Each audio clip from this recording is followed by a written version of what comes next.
are listening to Mind Shock True Crime. This is your host, Bruce McGuire. This is episode 1 of the missing Dutch girls case in Panama. This is a tough one. KRIS KREMERS and LISANNE FROON, who went missing in 2014. I mean, this is really a tough one. It's been gone over a lot. I go over a lot of cases, missing persons cases and otherwise. This one, many consider resolved because some remains were found. But I would consider this one of the least resolved cases. Obviously, there's a lot of theories about foul play. There's a lot of unanswered questions, but the reason it's taken me so long to do this one, I mean, I've been looking at this case for a number of years now. There's just something about it. I mean, not that all of these cases aren't quite sad and of course heartbreaking in many ways. There's just something about this one where in the course of the research, I mean, it just, the emotional impact of this case, I really don't know why. I can't specifically explain it. There's plenty of tragic cases, but there's just something about this one particularly. And the more I looked into it, the more it kind of pulls at your heartstrings, so to speak.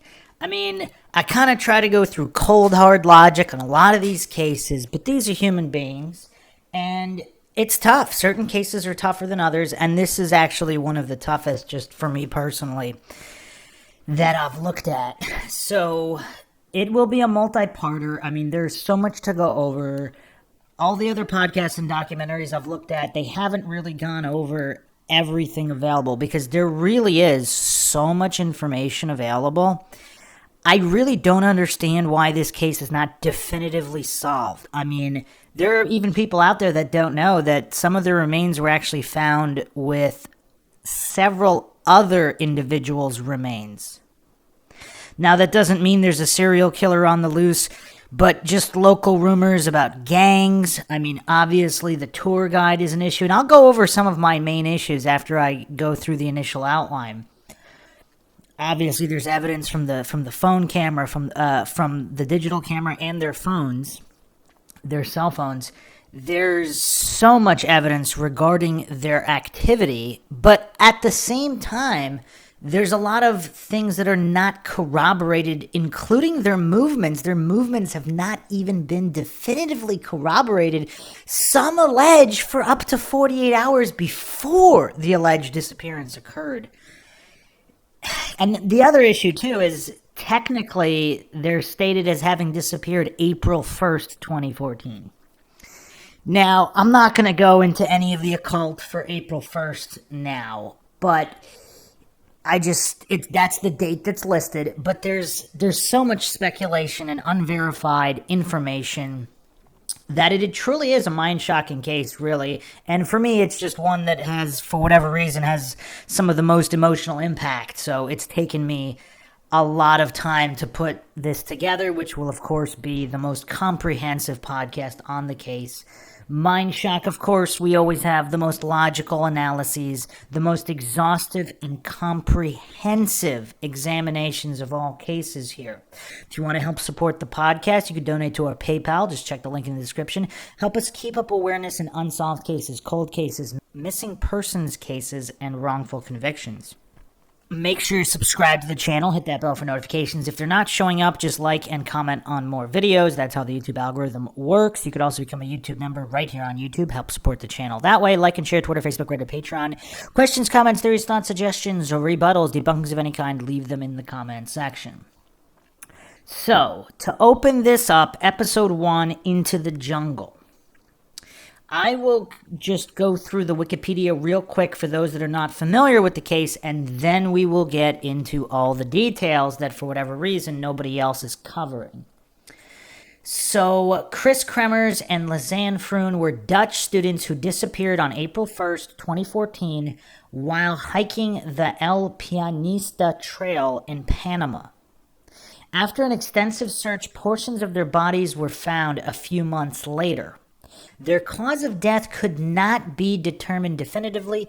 Dutch authorities working with forensics and search rescue investigators initially thought it likely the students had accidentally fallen from a cliff after becoming lost. The circumstances and the aftermath of their disappearance have resulted in much speculation about their final days. Although many theories have been presented as to what happened to Kremers and Froon, no official cause of death has been ruled. Panamanian authorities came under fire for allegedly mishandling the disappearance and aftermath. I mean, that's not allegedly. If you look at the details here, there's definitive mishandling. Now, whether you want to say it was intentional corrupt mishandling or just pure incompetence, I mean, obviously that's up to debate. This is Mind Check. I do not claim anything is true or untrue. The motto of the podcast here, of course, is the only thing we know for sure is that we don't know anything for sure. And the secondary motto, which I actually don't use as often, but it is equally important. The truth is not afraid of investigation. Because a lot of bootlickers, they don't want anybody even examining the possibility that there could be corrupt law enforcement anywhere. I mean, these bootlickers are responsible for so many victims being denied justice. Because obviously, there are bad actors in every profession. There's no magical exemption for law enforcement. Further investigation into the case in 2017 raised questions about the initial investigation, as well as a possible link to murders in the area. So, there's a few problems here. There's a few problems right off the bat. First of all, Panama it's not exactly the premier destination. I mean, people go to South America, people go to Costa Rica, which they did as well initially before going to Panama. I mean, Panama's not number one on anybody's list. So, I guess it's a little bit strange. And then on the other hand, we have quite a few issues here. One, they're not absolute beginners at hiking. So they've done some hiking. So these aren't kids that are just dropped off from New York City or LA straight into the jungle. That's not the situation here.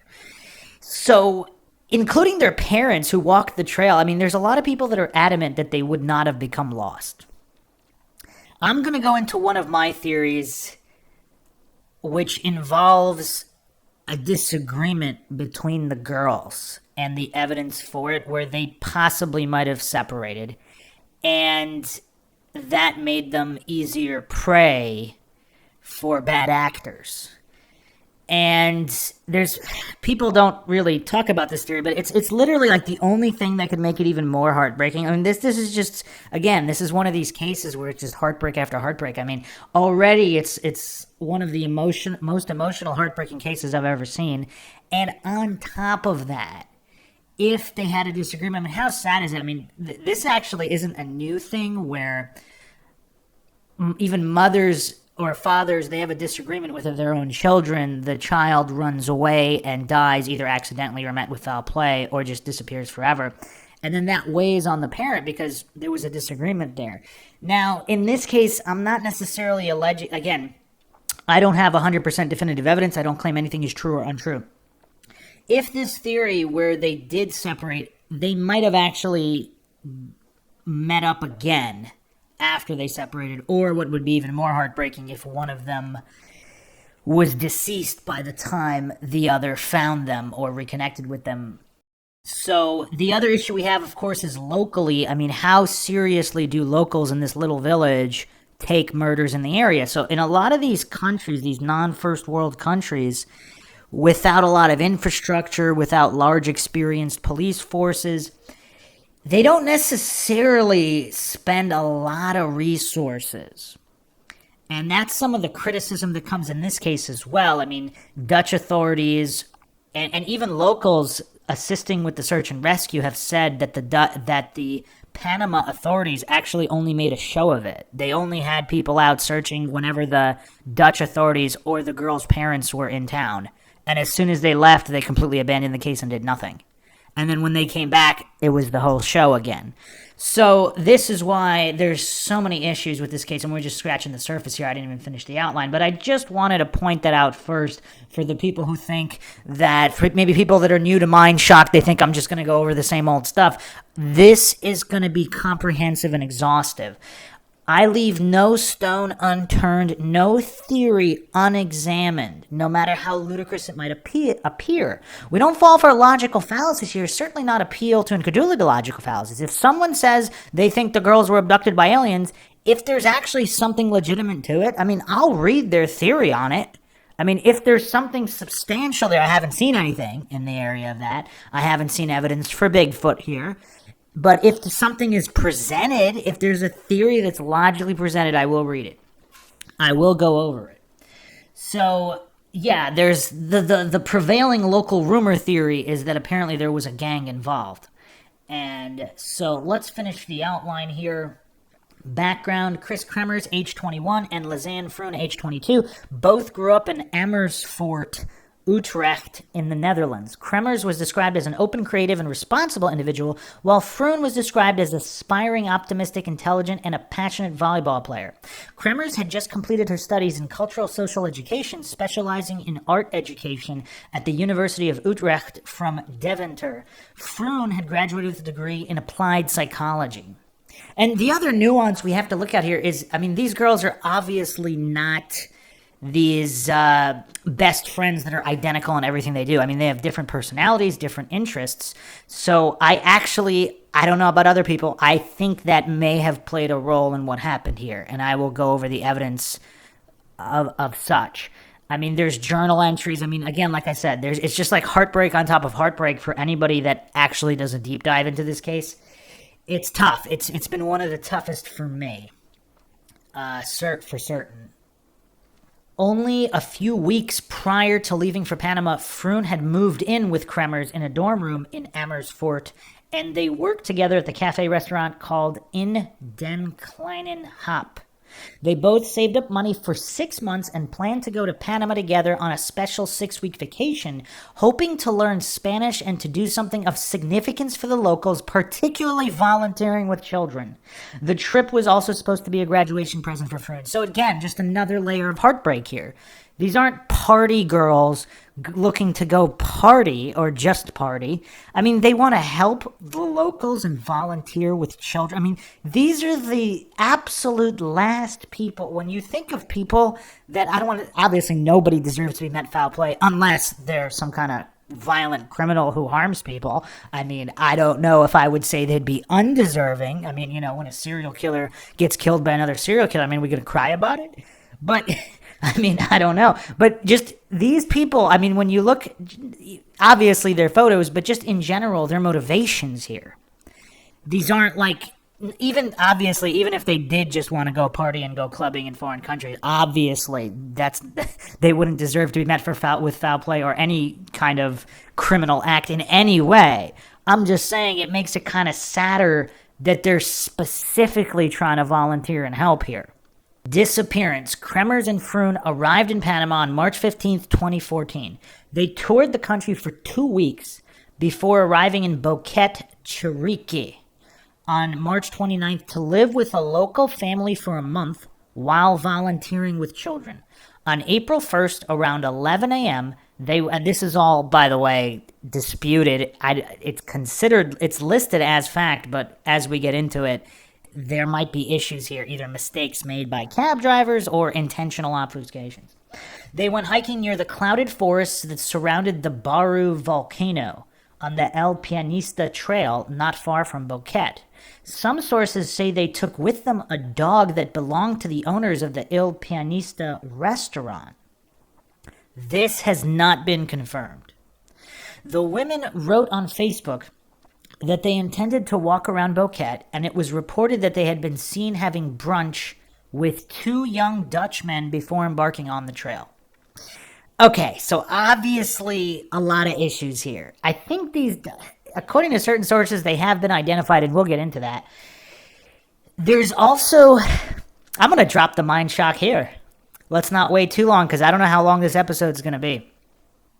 Also, another interesting note that LISANNE FROON is listed as 6 feet tall.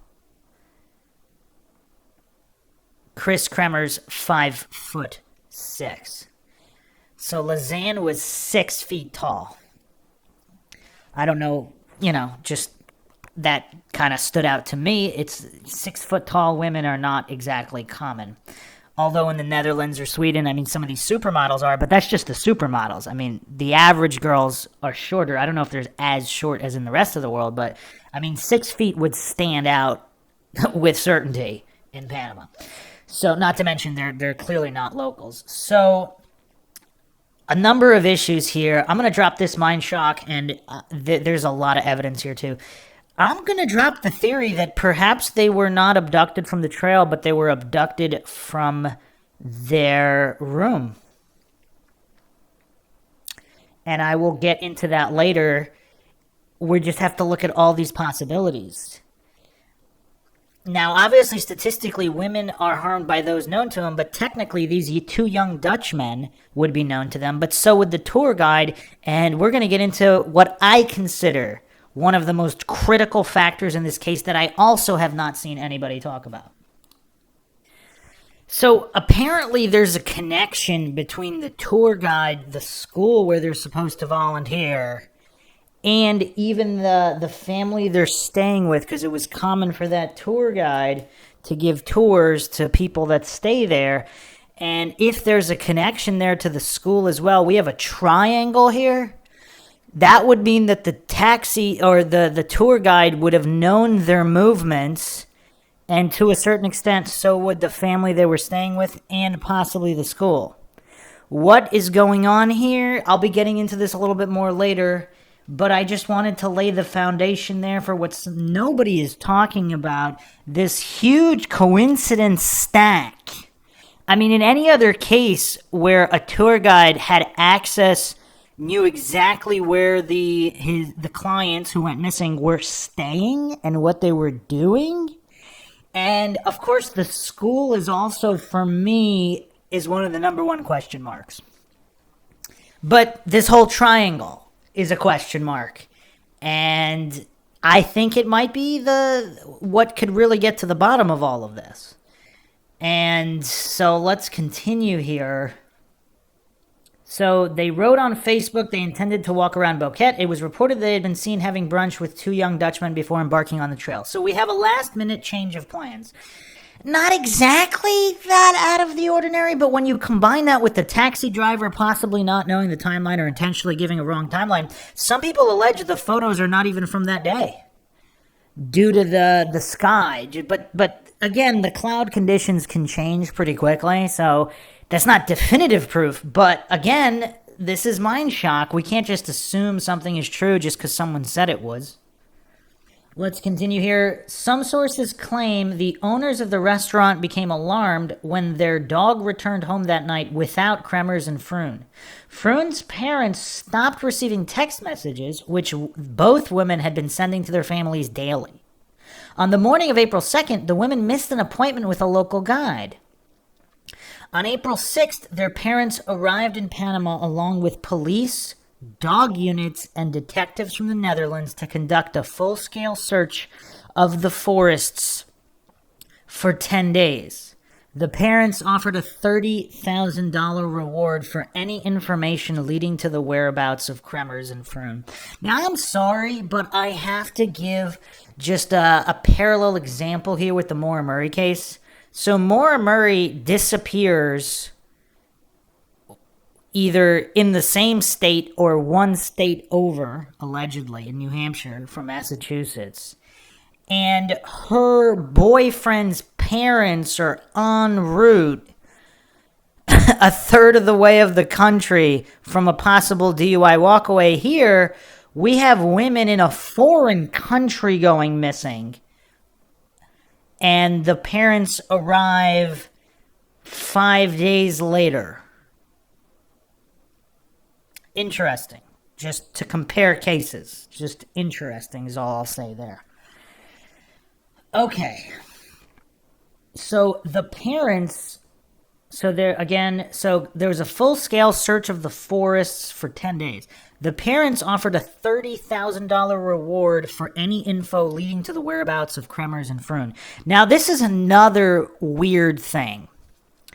So apparently, from what I've seen, again, if any locals in Panama, particularly the Boquete area, can correct me if this is inaccurate, I've heard it said, I'm not claiming it's accurate, that $30,000 was equivalent to several $100,000, possibly $500,000 in terms of conversion rate.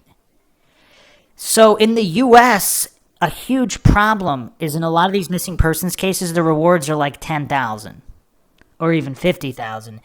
But that's not a lot. If you think about it, like some of these scummy criminals or people who know these scummy criminals, are they going to risk death just for talking for 10K that doesn't get anywhere?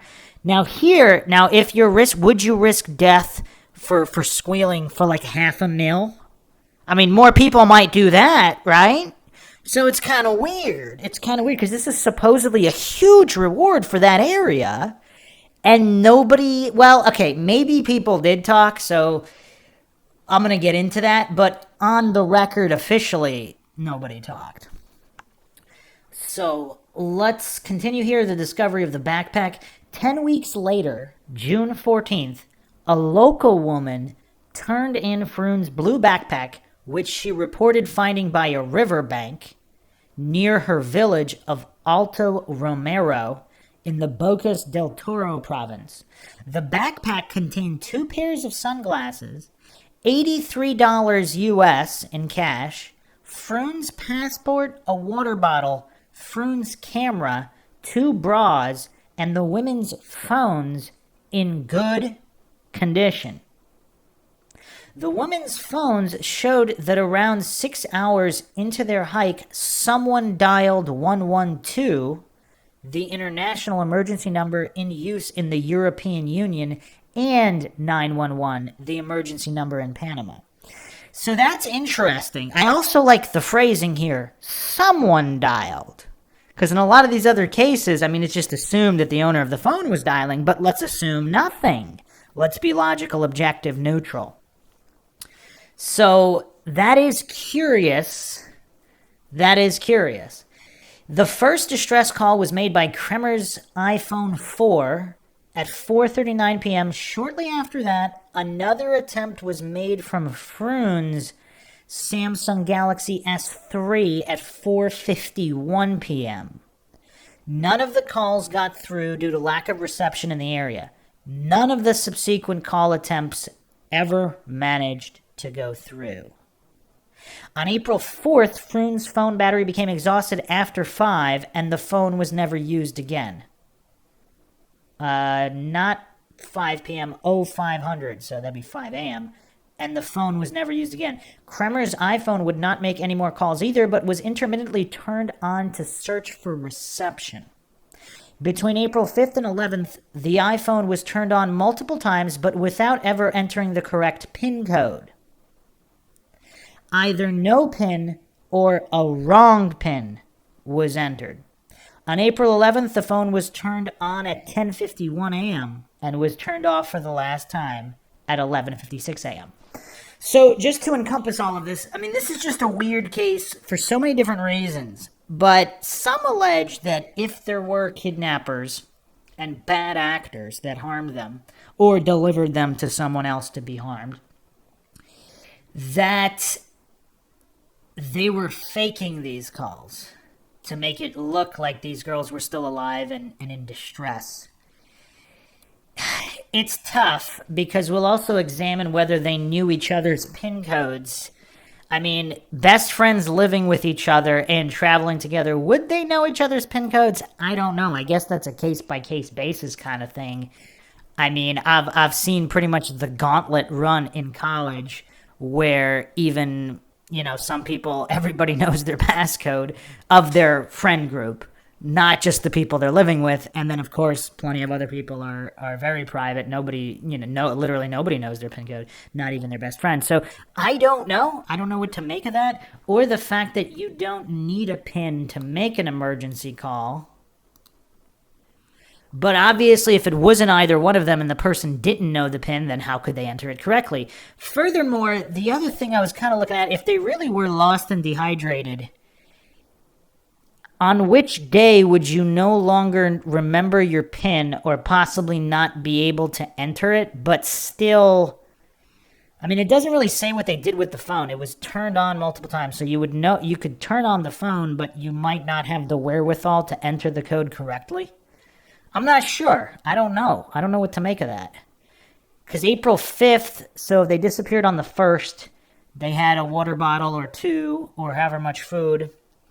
I mean, you'd think a couple days. So, yeah, closer to the 11th, that wouldn't be surprising if someone couldn't operate the phone well. But on the 5th,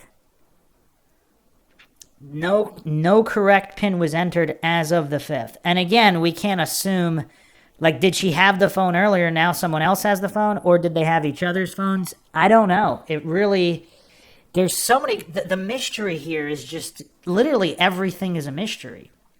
Because the backpack is also found in incredibly good condition miles away. And we're talking miles of Panama jungle. We're not talking any kind of well-maintained large trail or a paved road or anything of that nature. We're talking pure jungle. So a lot of military individuals, survivalists, I mean, they've said it's just extremely unlikely to go through raw jungle like that. So to just be lost and make it that far. So this poses so many other questions about, the big one for me with the backpack is why put it there? Because the bodies were discovered in the same general vicinity. It wasn't the complete opposite direction miles away. So it wasn't placed there or set up to be placed there by someone drawing attention away. But why reveal it in the first place? It really just doesn't make any sense based on the condition of the backpack and these neatly folded clothes. I mean, it's weird. It's very weird. I mean, none of this really makes sense. I mean, I don't think there's any other case like this. Let's go through the logs here. April 1st, 1600 hours, 39 minutes, call attempt 1. This was 112 emergency number. On the iPhone 4, Kremers' phone. Froon's phone makes this call a number of minutes later, both for 112. Now, Kremers' iPhone 4, on the following day, April 2nd, 8:14 a.m., there's a call attempt for 112. However, Froon's phone at 6:58 a.m. makes the same call attempt to 112, but then calls both 112 and 911 at 10:52 a.m. At 13, so this would be at 1:50 p.m., there's a check for a signal. Now, here's unconfirmed information, says that there's a fourth attempt around this time, both 112 and 911. Because there's a short connection to GSM. GSM is the global system for mobile communications. So what does this mean? Because if there is a signal, what proximity could there be a signal? And again, this is unconfirmed information, which is also a problem. There's another signal check at 4:19 p.m. The phone is turned on the whole night. That's so weird. Okay, Kremers' phone on April 3rd, 9:32, the morning of, third call attempt to 911 now. So Froon calls both 112 and 911 on April 2nd. But Kremers only has one call attempt that morning to 112. Now on the 3rd, now or whoever's using the Kremers' phone attempts 911 and not 112 at this time. Signal check at 11:47. Signal check at 3:59 p.m. Froon's phone is turned off at 7:36 a.m. That day, no call attempts, no signal checks. It's weird. I mean, just trying to line up the data. Are they really together at this time? If it's them even operating the phones? April 4th, 10:16 a.m., signal check. 1:42 p.m. signal check. April 4th, Froon's phone, signal check at 4:50, signal check at 5, and that's when the battery is empty. No further activity on Froon's phone. And these times are also kind of weird, right? Because the times, they're not identical. They're offset by many hours. April 5th, Kremers' phone checks signal at 10:50 a.m. and then 1:37. These are very similar times. This is so weird. These checks on the 4th, the 5th, and the 6th are all at the same time. They're all at 10 a.m. and 1 p.m. within those hours. Isn't that weird? I actually didn't even notice that before. They're at the same time. If one were to go with the theory that they're being held captive, could that happen accidentally? If they were being held captive either together or apart, are those the time periods when something was going on where she was able to check for a signal? That's very coincidental that on the 4th, the 5th, and the 6th, the only signal checks are at 10 a.m. and 1 and approximately 1:30 to 1:40 p.m. Anybody find that weird? Is that too coincidental? And then April 5th, apparently the PIN code is entered correctly. If this is correct information, it's entered correctly at 10:50 a.m. on April 5th. That same day at 1:37 p.m., it is not entered. Either not entered at all or not entered correctly during the 1:37 p.m. signal check. You know what's even more bizarre? On the 6th, it's almost the second check is to the hour, to the minute. It's at 1:37 p.m. I don't know, man. This seems very coincidental. Even if it's not her, even if it's someone staging this to make it look like they're looking for signal, is this somebody with a job and that's the only time frame they have free? But even so, to the exact minute, because on April 5th, there's a 10:50 a.m. signal check. Then there's with PIN entered. At 1:37 p.m., there's a signal check with no PIN.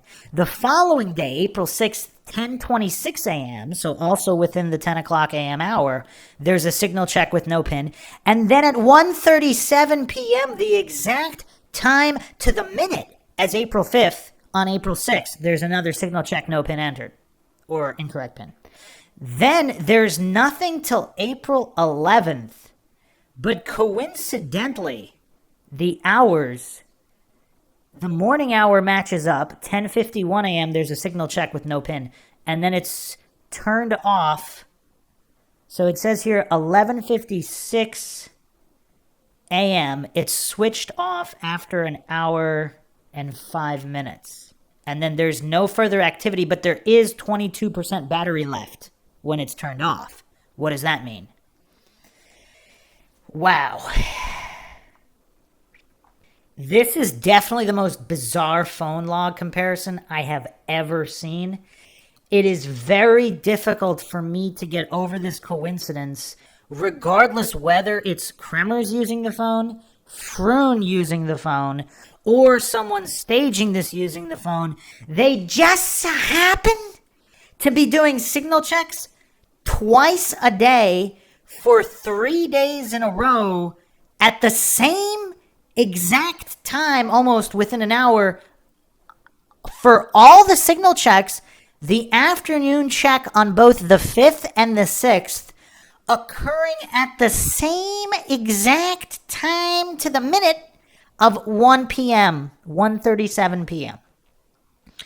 I don't know how to get around this. I mean, the level of coincidence here, because let's say if someone's dehydrated, doesn't know where they are, they can barely move and they're injured in the forest, in the jungle, what are the chances they check for signal at the exact same time within the hour for both checks of the day to day?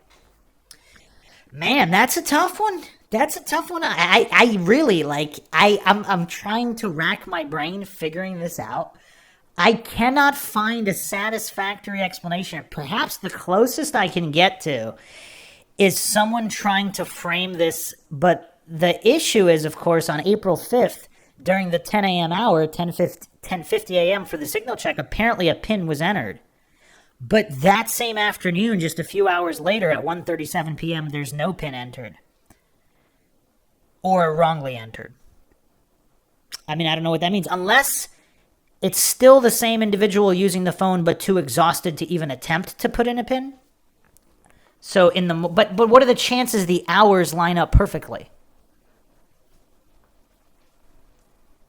See, if there was only one check a day, so that's 1/24th of a chance it would be in the same hour.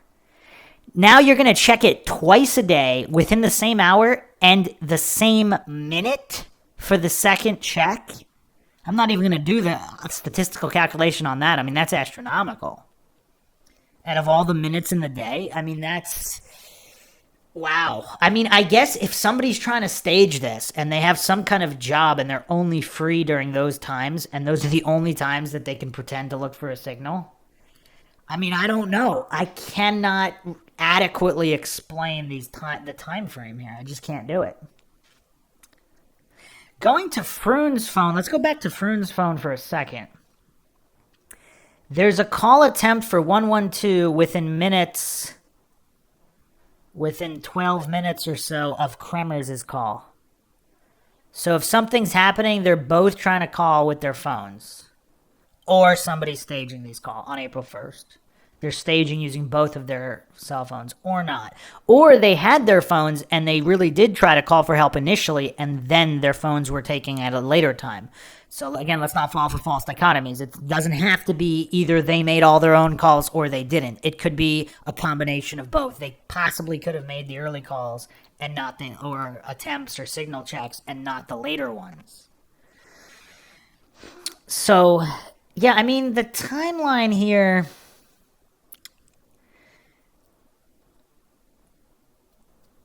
So at 4:50, so it's getting dark, or maybe not quite, but later in the afternoon, the last signal check. But yeah, the time is a little bit more all over the place for Froon. So KREMERS' phone is the most suspicious there, with the signal checks occurring within the same hour on multiple days, both signal checks. Continuing the breakdown here, Froon's Canon camera contained photos from April 1st suggesting that the women had taken a trail at the overlook of the Continental Divide and wandered into some wilderness hours before their first attempt at making emergency calls, but with no signs of anything unusual.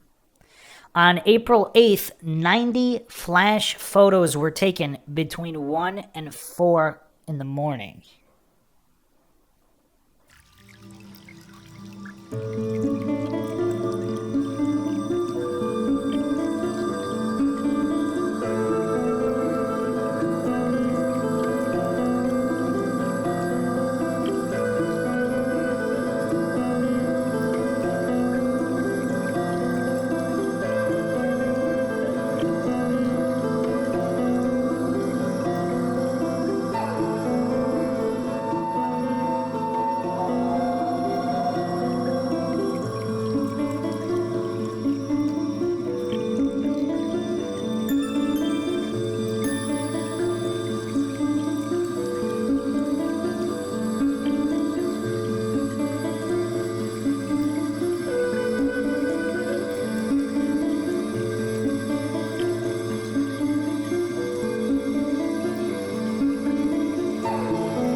between 1 and 4 a.m., apparently deep in the jungle and in near complete darkness.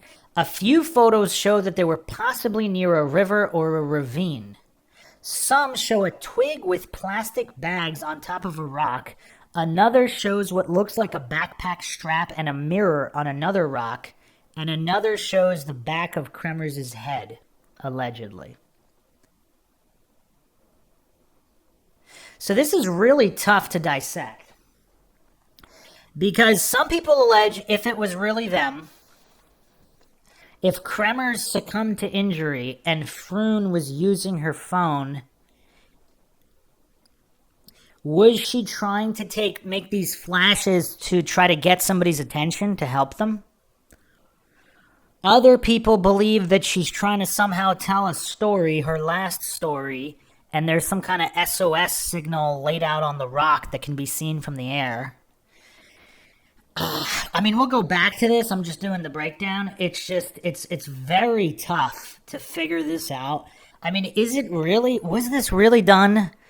I mean, was it accidental? I don't know. Or was this done to try to make something look like it wasn't? The other curiosity, I don't believe this location has ever been definitively identified, which is another problem. Because how far could they have gotten?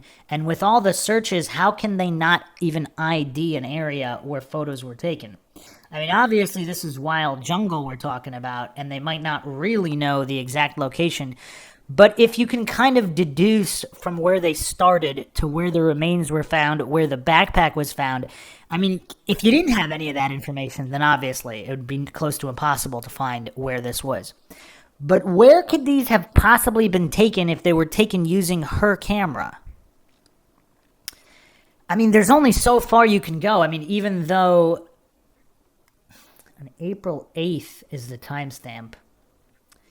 So this would have been before. So April 6th is the last regular, we'll call it a regular check. There were morning and afternoon checks for signal. Early afternoon.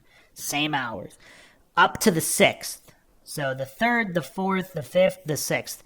Then no phone activity apparently until April 11th. But on April 8th was when these photos were taken. 90 flash photos. 90. Not a couple, 90. And so that would have been the 8th. And then nothing until the 11th. Where there's another check at 10:51, which almost lines up to the hour as the April 5th check, which was at 10:50 a.m., with no pin. And then at 11:56, it switched off after 1 hour and 5 minutes. 22% battery left, though, and never turned on again. So these flash photos are on the 8th, and then nothing for 3 more days. Okay, I don't know what to make of it, but that early morning check on the 11th is still within the same 10 o'clock, 10 a.m. hour as the usual checks occurred. The only deviation here, those are checks from the 4th to the 6th. On the April 3rd, there's a 9:32 a.m. call attempt at 911. I mean, still kind of close to the 10 a.m. hour, only 28 minutes off. But then instead of a 1 p.m. check, there's an 11:47 a.m. check for signal. I mean, that's not that far off either. But then there's a check for signal at 3:59 p.m., almost 4 p.m. That's a bigger deviation than the other days. The only reason I'm bringing that up is because on the 4th, the 5th, and the 6th, and the AM check on the 11th are all within the same hour. One of the checks on the 5th and 6th occurring within the same minute of the same hour. That's a lot of coincidence for me. I mean, it's a lot. It's a lot. Okay, so then April 6th are those checks. April 8th are the flash photos. April 11th, one more check in the morning, no pin entered. And then the 11:56 switch off after an hour, 5 minutes. Okay. Discovery of remains. The discovery of the backpack led to new searches along the Kalubra River. Kremers' denim shorts were found atop a rock on the opposite bank of the tributary, a few miles away from where Froon's backpack had been discovered. So we're talking raw jungle miles. I mean, I really have to make that clear here. We're not talking street or highway miles. We're talking raw jungle miles. I mean, the one raw jungle mile can take a day. I mean, depending on the grade of the terrain. So it's just kind of crazy how this is a large distances. Several miles away is Froon's backpack. A rumor claimed that the shorts were found zipped and neatly folded. Pictures of the shorts published in 2021 disproved this info. Well, not necessarily, because we don't know what was handled when how. 2 months later, closer to where the backpack was discovered, a pelvis and a boot with a foot inside were found. Soon, at least 33 widely scattered bones were discovered along the same riverbank. DNA testing confirmed they belonged to KREMERS and Froon. Froon's bones still had some skin attached to them, while KREMERS' bones appeared to have been bleached. A Panamanian forensic anthropologist later claimed that under magnification, quote, "There are no discernible scratches of any kind on the bones, neither of natural nor cultural origin. There are no marks on the bones at all," end quote. So does that mean this is not due to animals or falling on rocks? This is tough. This is just really, really tough. So let's get into the nitty-gritty, what everybody's here for, comprehensive and exhaustive examination of all the things nobody else is talking about. So Scarlett has a blog called kudicas.blogspot.com. Kudicas Cold Case, the disappearance of KRIS KREMERS and LISANNE FROON in Panama, Bouquet, 2014, an ongoing mystery. This is a blog post. I'm going to go over several of her posts. This might be one of the best resources on this case with the most amount of information and links to other information. So anything that's not on here is linked from here. This is just really, really great put together info from a lot of people involved in the searches and just all of the available information. This particular post was posted Wednesday, December 4th, 2019, The Missing Dutch Girls in Panama. December 4th, 2019, I want to write something about a missing persons case that has kept the Netherlands awake for some time now, and not just the Netherlands.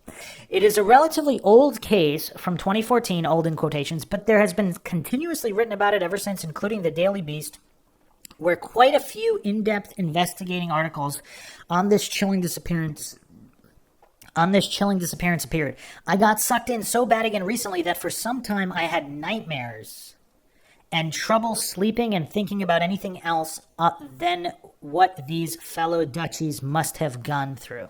Warning, it is a frightening mystery that has amassed huge coverage on news sites, blogs, YouTube videos, and forums. The many cryptic clues and unanswered questions give this case almost a cult status. These blog posts I made on the KRIS and LISANNE case started as a small write-up, but have by now grown into a ridiculously long read. While I tried to make sense out of this disappearance case back in 2018, early 2019, there was on one hand very limited public info with regards to what happened to KRIS and LISANNE, and on the other hand, a lot of journalistic work had done on the matter which had not always been highlighted much. It was clear that the story had some gaping holes and that there was conflicting info out there. I have tried to shine a light on all this publicly available info about the disappearance of KRIS and LISANNE, and I tried to gather all this scattered info here, call it a form of open source intelligence, with source links provided wherever possible. Instead of having all these pieces of info scattered all over the internet, I brought them together here in a long and detailed narrative of what is publicly known about the case by now. This includes interviews, journalistic pieces, statements from people linked to this case, investigation results, new findings, leaked photos and files, and more. I also translated many videos and articles of interest from Dutch to English in order to provide you with the most detailed archive of this case. I also tried to broaden the narratives about what may have happened to them accordingly. And at times, I add my personal opinions as well, in the ultimate hope that when more people know about this case, chances increase of us ever finding more facts and answers. I am not sure just how unreadable the whole thing has become by now for the average reader due to its sheer length. If you prefer a short summary of the case, then this is probably not the blog for you. But if you're interested in all the details, theories, and updates on this disappearance case, then keep reading. Oh, and I'm not a native English speaker, so my apologies for my grammar errors I may have made. If you find your publicly available info on here, think of forum comments, for instance, which I try to anonymize, and don't want invisible here, just send me an email about it. This blog post was originally posted in early 2019, but had to be re-uploaded more recently.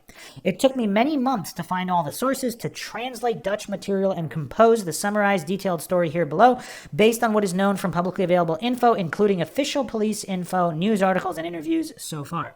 I keep an eye on current developments and continue to update the blog series so you read the most up-to-date version always. It is great if the story of KRIS and LISANNE is spread as far and wide as possible, but certain authors and online content makers have used more than just a little of my work or plundered my YouTube channel for their own publications without as much as source mentioning. Don't be such a douche and give a shout out or simply source mentioning when you use info from these blogs or my videos for your own videos or sites or publications. Give some credit just like you yourself like to get credit for your hard work. On March 15th, 2014, Dutch students KRIS KREMERS, 21, and LISANNE FROON, 22, boarded a plane from Amsterdam to Costa Rica. They made a stopover in Houston. From San Jose, Costa Rica, they traveled by bus to Bocas del Toro, Panama. A boat took them to the Panamanian island Isla Colón in the Bocas del Toro archipelago. LISANNE FROON, phonetically pronounced as Fran with a hard trilled R, Fran, is tall, 184 centimeters, athletic, and just graduated from University Studies in Applied Psychology. She was born September 24th, 1991, and said to be thoughtful, intelligent, empathetic, and a little bit shy. She loved the music of Coldplay and kept a diary which she also brought along to Panama. LISANNE's brother, Martin, had read passages from her diary aloud in a Dutch TV program called Break Free. If you are interested in viewing this program, you can find it translated by me. If you want to read the diaries, go to part 3 of my blog series. We'll get to those later. KRIS KREMERS, phonetically pronounced Kremers with a hard trilled R, a middle child with an older brother, Sjors, and a younger brother, Tin, was less tall than her friend, measuring 167 centimeters. She had just completed her studies in cultural social education at the University of Utrecht. She decided to start studying art history once she would come back from Panama. She had previously done work in psychiatry dealing with people with severe addiction diagnoses. Born August 9th, 1992, she was sparkling and extroverted, cheerful, intelligent, spontaneous, and outspoken with striking red strawberry blonde hair. She loved theater and the artistic world. She also enjoyed music festivals and music from Pearl Jam and the Red Hot Chili Peppers. She had a boyfriend in the Netherlands and kept a diary just like LISANNE. The two friends had saved for a long time for this trip, which was supposed to be part of a gap year. They knew each other from their work in cafe restaurant in Den Kleinen Hap in Amersfoort, and the girls also both rented rooms in the same student house. LISANNE had in fact only started living on her own several weeks before her trip to Panama. They planned to not only sightsee around Panama, but also volunteer at a local children's school, which is also named as a nursery or daycare in the media, but I will call it a children's school in this blog, and to learn Spanish. They didn't want to just go on one long holiday, but do something for local children. In Holland, they gathered money from friends and family to buy children's toys for the Panamanian kids they would teach. Wow. So not only did they save up money for themselves, but they specifically saved money to get children's toys for these kids in Panama. They would return home, or supposed to return home, on April 21st. Although KRIS's brother Sjors always mentioned April 29th as their planned return date. KRIS developed a love for South America after a holiday in Peru with her parents.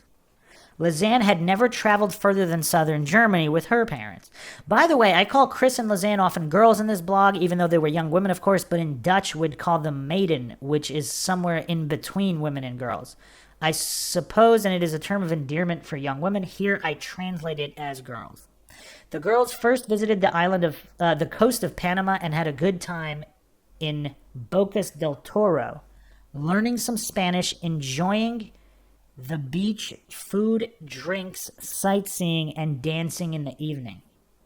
They met 2 young Dutch men there who they spent a lot of time with, as well as several international young men. Lisanne wrote shortly after arrival in her diary, quote, What a trip. Luckily, I almost forgot about it already upon arrival in the beautiful and cozy Boca del Toro. I would not want to be found dead in San Jose, although the chance of this is quite high in San Jose. But I could live in Bocas for the rest of my life, maybe when I ever retire. I am sitting in the sun, which I can't hold out much longer, by the way, in parentheses, hot, exclamation point.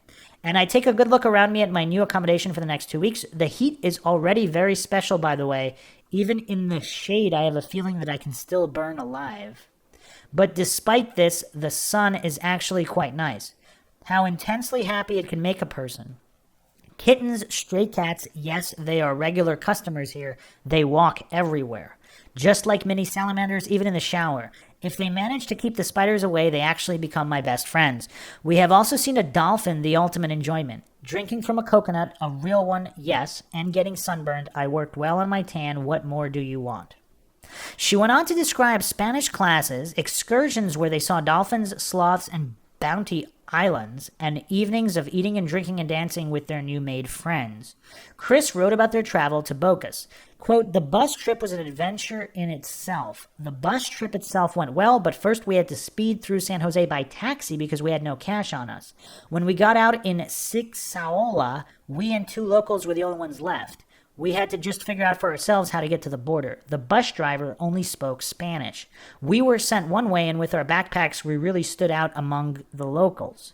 We arrived at the border, which consisted of an old bridge. It was very bizarre to cross the border that way.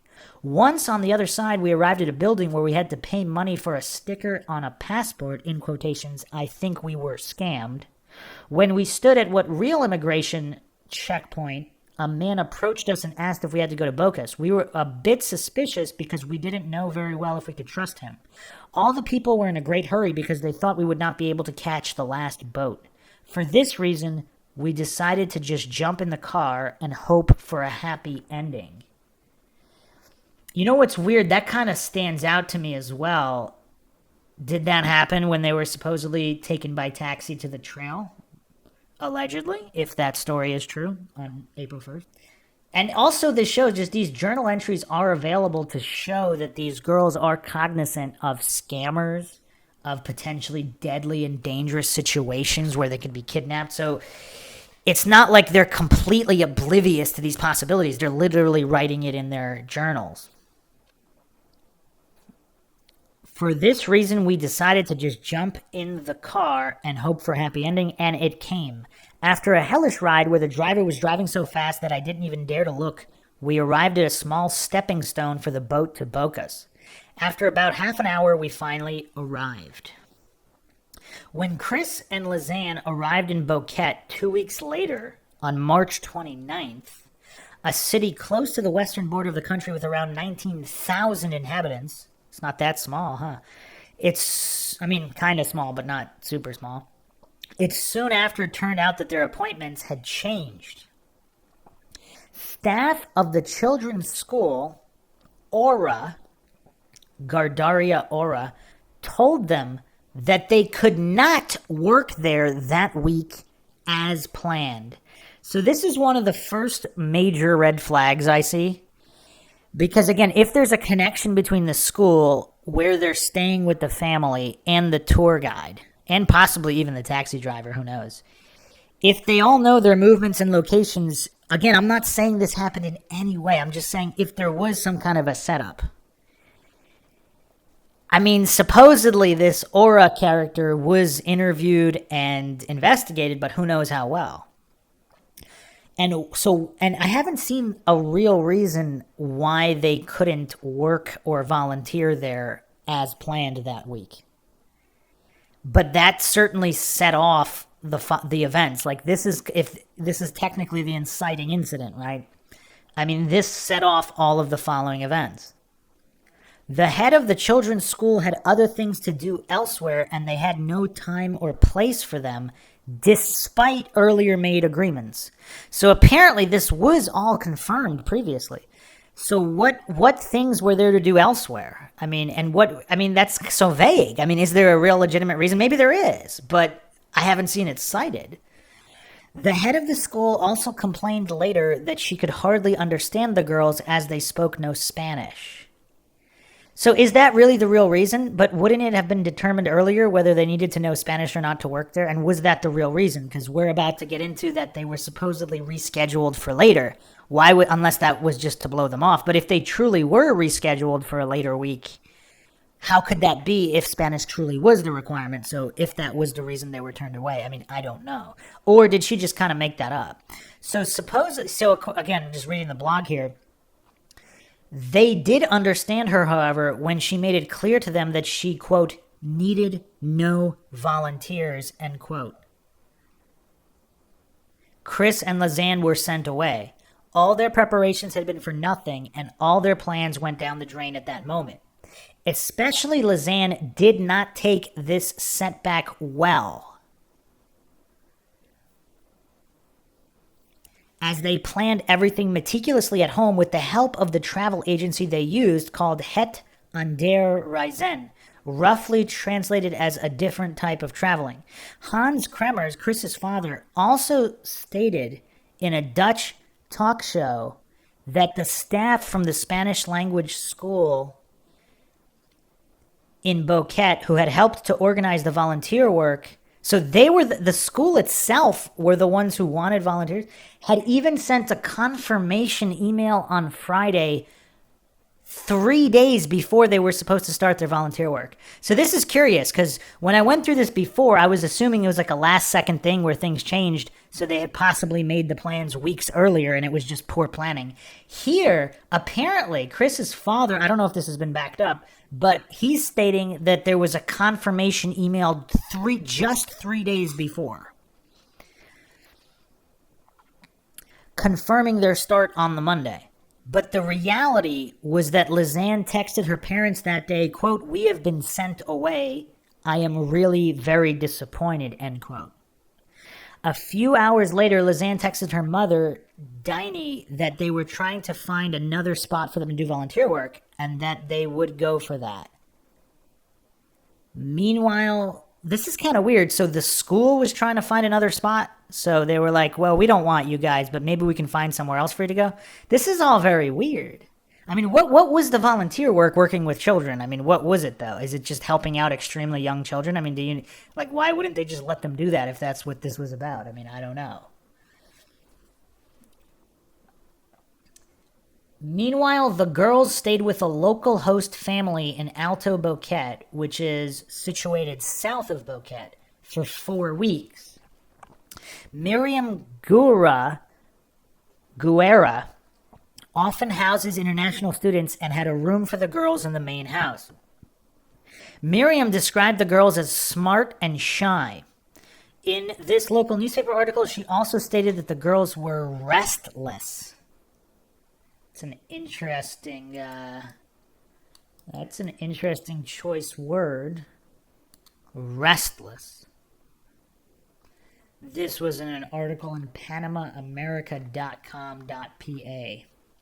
She said that on the first evening there, KRIS read a book in the girls' bedroom while LISANNE kept Miriam some company in the living room. Despite not speaking very good Spanish, LISANNE managed to explain to Miriam that they didn't yet know what to do with their newfound free time. Okay, so they don't have good Spanish, but they have some kind of basic Spanish. Okay. Miriam suggested the local school Casa Esperanza to them, which requested intermediate Spanish language skills. The same probably applied to the Aura Children's School. Casa Esperanza offered similar type of work, but the girls had told her they already tried that place in vain.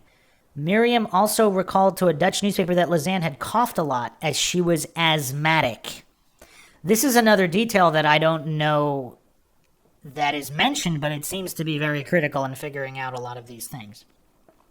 It has not been confirmed, as far as I know, if LISANNE had actual asthma or that the journalists just called it asthma But in reality, Lisanne had a cold, a sore throat, or perhaps even some issues with the higher altitude in Boquete. It seems more likely to have been a cold. Either way, Miriam recalled that Lisanne was not feeling too well and also had a sore throat. Miriam didn't believe they would voluntarily go on a very long hike the next day. Let me repeat that again. So this is the woman that is housing them. She's stating here that she didn't believe that they would voluntarily, interesting word there, go on a very long hike the next day. I mean, who knows, though, because, I mean, you can be feeling kind of crappy, and the next day you could be feeling great, but we'll examine that. But the girls eventually did decide to explore the area the next days. Miriam brought them breakfast in their room Sunday, March 30th, their second day in Boquete, and learned that the girls planned to walk around Boquete to learn more about the place. Photos show them out and about in Boquete that Sunday. They came back home before sunset. They are claimed to have planned all sorts of sightseeing tours for the next week, starting on Wednesday, April 2nd until Saturday, with the help of staff of the local language school they attended called Spanish by the River. So I'm assuming they attend this school to learn Spanish themselves. They're saying they attended the school. This is not the school that they're going to volunteer at. Okay. Unless this is mistranslated. But this is another coincidence. So they have all these plans. So everybody knows about all these plans from Wednesday, April 2nd. They go missing on April 1st. Does anybody else find that coincidental? I simply can't write off all these variables as all coincidental. They're turned away from the school. Now, maybe one or more of these really are innocent accidents. I'm not saying they're not.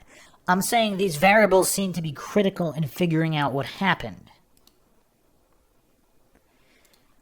Because they make all these plans, and if all these people know each other, from these schools to where they're staying, because international students often stay with Miriam. Now, I'm not suggesting Miriam is complicit, but if all the international students are known to stay there, then the locals or any potential bad actors, they would know that they were staying there. I mean, even the tour guides know that they're staying there.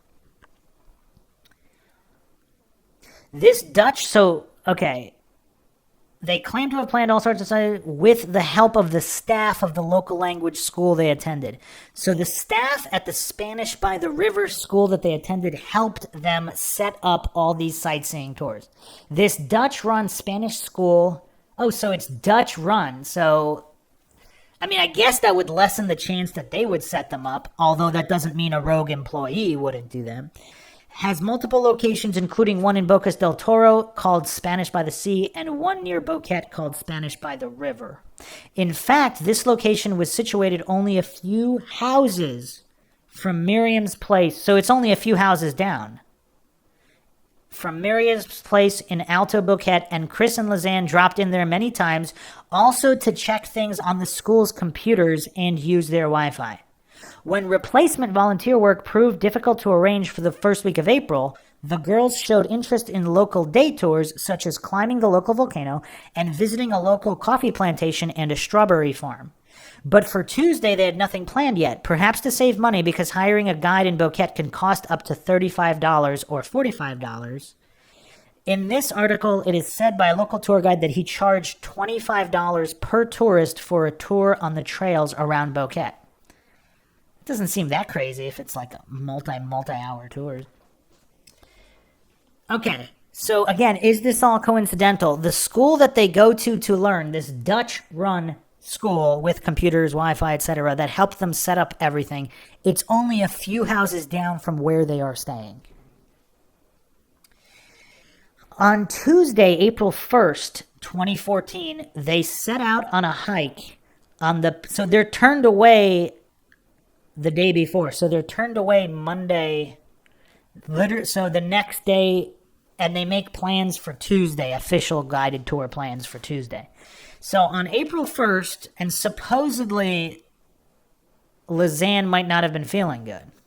On Tuesday, April 1st, 2014, they set out on a hike on the Pianista Trail, Sendero La Culebra, which is a well-known path that brings walkers to a summit around 8-kilometer distance from Boquete, meanwhile passing clouded forests and meadows. So again, the thing to reiterate here, this is a very well-known trail, or at least well-known from the area. So would that be the top spot to abduct someone from? I don't know. I don't know if there have been any other foreigners who have been reported. Supposedly there were missing persons cases, and of course the bodies that were found amongst the remains of these two.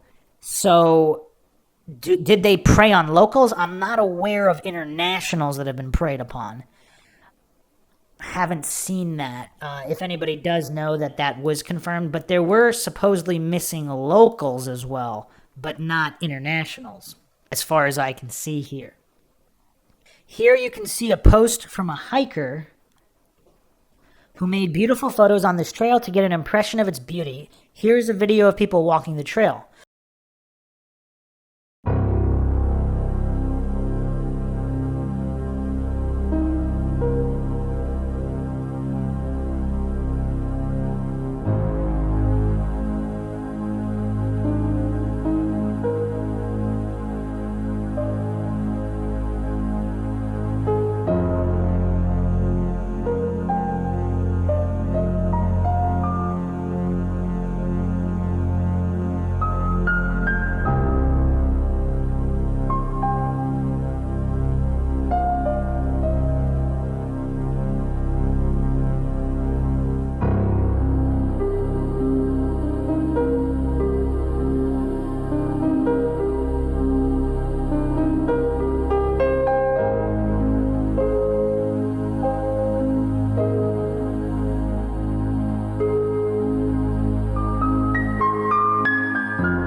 The girls wrote prior to the hike on Facebook that they intended to walk around Boquete. So, on Facebook, are we assuming that they wrote this? They wrote this at a couple houses down at using the computers and the Wi-Fi? I mean, we don't know where they wrote this on Facebook, but regardless, whether they were able to do it on their phone or not, or a couple doors down from where they were staying, they made their plans known that it was to walk around Boquete, not to hike. So that's quite far. It's not that close. So they're completely different plans advertised on Facebook. So, can it be, did anybody see them use the computers? I would like to know that as well, if that was ever investigated. Like that morning when they posted that comment. They also sent Chris's boyfriend, Stefan, an SMS message, according to Lisanne's mother, to say that they were going for a hike that Tuesday. A taxi is said to have picked them up and brought them to the start of the trail, which is about 9 kilometers north of the Spanish language school and their host family's house. The taxi driver declared that he dropped them off in the afternoon, 1:40 p.m., and 2 staff members of the language school confirmed at the time that they had seen the girls leave there shortly after 1 p.m. But the clock on the digital camera suggests that Chris and Lisanne started their hike around 11 in the morning. Okay, wow. A few issues here. Has the clock on the digital camera been verified to be accurate, though? I haven't seen that. I haven't seen if so and how they did that. That's one issue. Another issue, supposedly, I've seen theories that actually have stated that all of these witnesses, either intentionally or innocently, were confused about the day, and the hike was not that day. But anyway, continuing on here, this is one of many inconsistencies in the story, so be prepared for a lot of confusing storylines to come. According to her father and her boyfriend, KRIS had last contact with Stefan around 2 p.m. that day by phone. Hans did not specify whether this was a phone call or a text or another form of contact. So this is kind of weird. So if they are confirming that the text or possible phone call, I guess it was usually text. So if it was text and the texts match up with the camera, but they don't match up with all the witnesses, because the witnesses, the taxi driver and the staff members at the language school are on the same page. And it's possible that the phone camera and the text messages are on the same page, but these are two different timelines. Which one is accurate? Lisanne and KRIS wore light clothing that day, shorts and a tank top, and didn't bring much with them other than a light backpack, some money, their mobile phones, a separate digital camera, a water bottle, and most likely some food or snacks, although no wrappers of anything but small sweets were found. And Lisanne's brother later said he didn't think they brought any food at all. So they were dressed for a short trip. That doesn't sound like they're going on an 8-kilometer hike. I mean, I don't know. On a multiple kilometer hike. Residents at the start of the trail have later declared to a Dutch journalist, as well as a TV crew, that they warned the girls not to walk up there by themselves.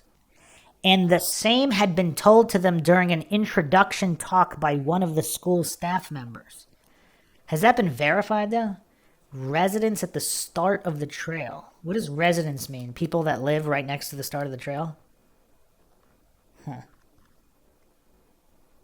But the girls dismissed these worries, and there was word that they took a local dog named Blue, or Azul in Spanish, along, who was from the restaurant owners at the start of the trail. Suspicion rose, however, when the dog owners declared that Blue returned to Boquete the same day without the two girls. You know what else is interesting? If they had a dog expert kind of analyze Blue, is this the type of dog that would just leave two girls to be abducted? Like, what are the circumstances? I mean, some people say they didn't even take the dog with them, so we don't really have any of this information corroborated. But just to do a full investigation, what type of dog was this? Was this the type of dog that would just bark like crazy and raise a racket if there was some kind of abduction? Or was the abduction not started as an abduction? Were these local guys they went with, and she didn't want to tell her boyfriend that they were hiking the trail with one or two other guys they had met and drank and danced with or whatever? And we'll get to... There's actually a deleted... This is huge speculation. I might have to do a whole episode on this. There's a deleted photo. There's one specific deleted photo from the digital camera. Does this photo reveal this guy? I don't know.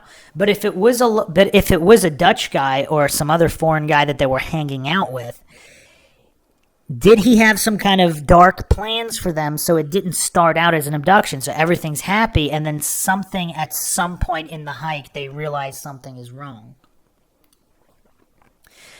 But anyway, continuing on here.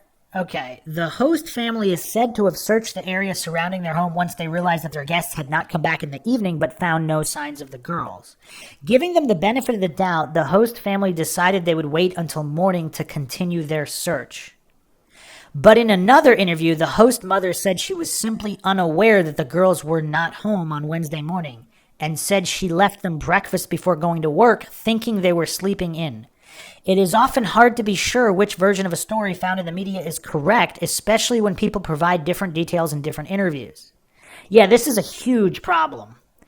If this is true, that this host mother gave two directly conflicting stories, or was one member of the family... I mean, it doesn't say how many members of the host family there were.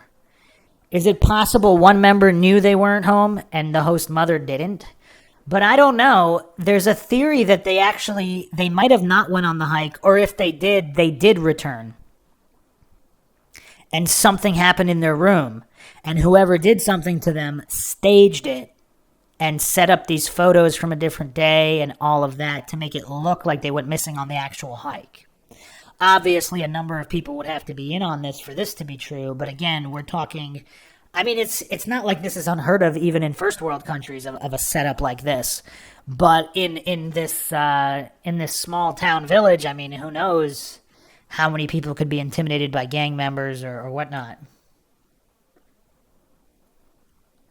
KRIS and LISANNE were said to have been scheduled with a local guide for a private walking tour at 8 a.m. the next day, Wednesday, April 2nd. But they never showed up for this appointment, which makes you wonder why they didn't just wait for this Wednesday to tour out to venture out with a knowledgeable local instead of going out hiking alone on Tuesday already. And here's another thing again. Maybe they didn't go out hiking, or maybe they did with some other guy or some who knows, with who knows whom. Because then they wouldn't have been going out alone. I mean, these are major questions. These are major questions. That deleted photo is very suspicious, though, because were they truly not alone? Did they go with someone and that's what made them feel safe to do so?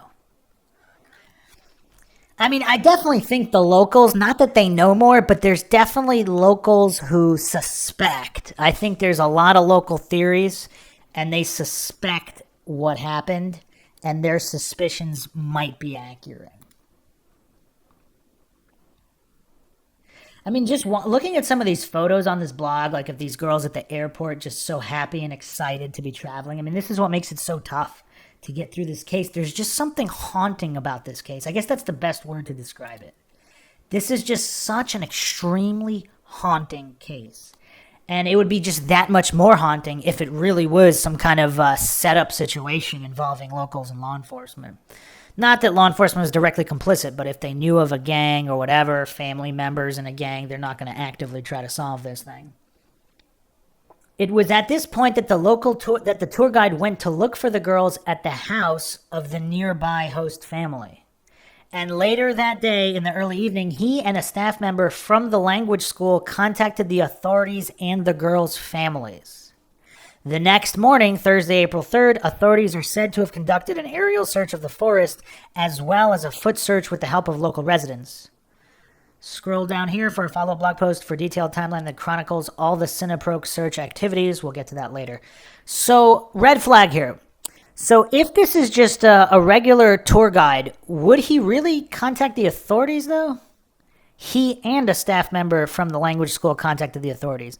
Like, if he works for the school, maybe, but if he's just a random local tour guide, I mean, it's not really his problem if customers don't show up, right? Some people allege that he knows something, whether he was directly responsible or not. He knows something, and he injected himself into the investigation. But clearly, he knows where the girls live. He went to look for the girls at a house of the nearby host family. So the host family, the school, and the tour guide, and possibly some of these volunteer schools where people are normally volunteer, they all know each other. So I find it kind of creepy that all of these different entities know exactly where the girls live and their movements.